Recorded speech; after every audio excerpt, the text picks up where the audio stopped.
Doctor, I want to start with you because, you know, ovaries are in this is something that I read.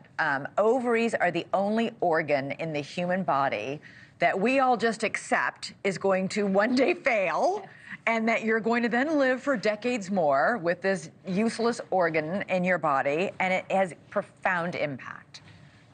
Absolutely. And it's really interesting that as a society, we associate menopause with the function of the ovaries. But I think that's only half of what menopause really is, because we have lost sight of the systemic impact the menopause can have on a woman's body and on her brain.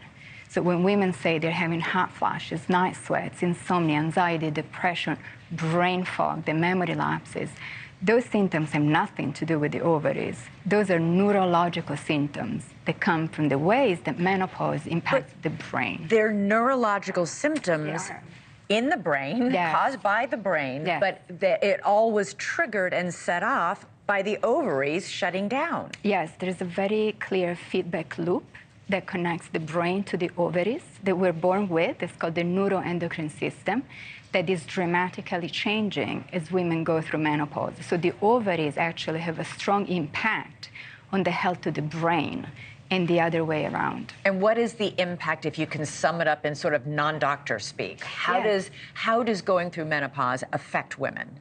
What we have learned is that menopause is actually a renovation project on the brain. It is a neurologically active state that is associated with changes in brain energy levels, with changes in connectivity, with changes in gray matter volume, with changes in blood flow, with changes in neuroimmunity. So there are so many changes that are happening inside the brain in response to the loss of ovarian hormones that are being produced.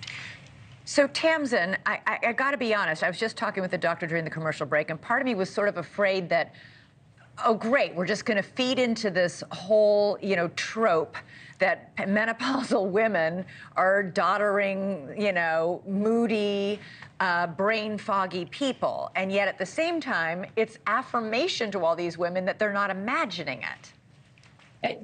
That's what it's all about, because we did think that for a long time, and many women still feel like that. They feel like it's in their head. They feel like there's something wrong with them.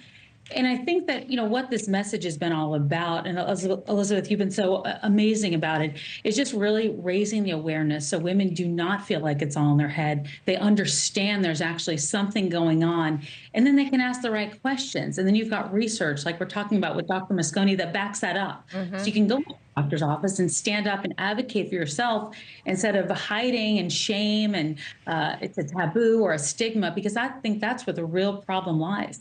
When you talk about brain fog, this was a symptom that you have said, you were on my show a few months ago talking about this. This is a real thing. When brain fog sounds so benign, it just sounds like, oh, I just had a little trouble remembering something. It's not. Describe what it is.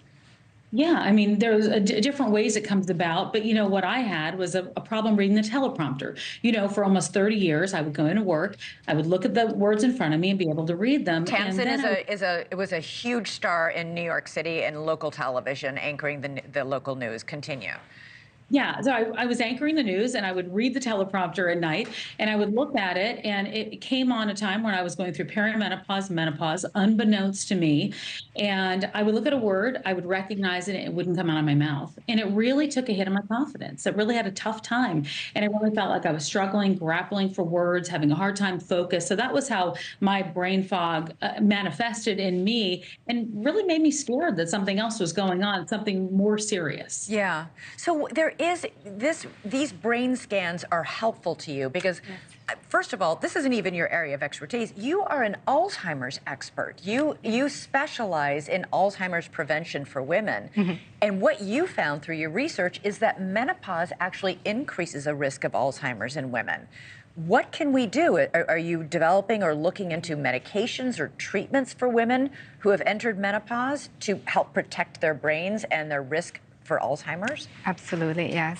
So I consider myself a women's brain specialist at this point because, like you said, I started with Alzheimer's prevention, and there was a research that really showed to us, revealed to us the importance and the impact of menopause and brain health and the risk of Alzheimer's disease for some women. So now we're really heavily invested in finding solutions, which span from hormone replacement therapy to non-hormonal medications to perhaps Alzheimer's drugs, and a lot of different interventions, including lifestyle modifications and medical checkups. Yeah. Thanks so much for watching. Go to joinnn.com to find News Nation on your television provider. And don't forget to click the red subscribe button below to get more of News Nation's fact-driven, unbiased coverage.